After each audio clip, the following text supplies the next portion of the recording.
ngayon naman punta tayo kay Rain. So Rain, ang tanong ko, ano ang mga nagawa mo ng TV commercial? So yung mga past project natin. At saan ka dinala ng pagiging commercial model mo? Go! Well, yung mga commercials ko po, first ones is Good Day and Dunkin' Donut and Nips.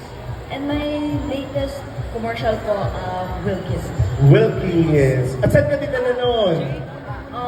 My commercials really helped me improve. They helped me gain the best experience because commercials was the first opportunity that I had, and now after those commercials, after those experiences, I now have a project, my first film, Cinemalaya, upcoming August 26, 2026 po. Please watch it po.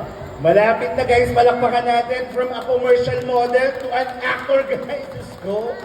Alam mo, very caliber yung mga ano natin dito, kids natin dito. Kaya syempre,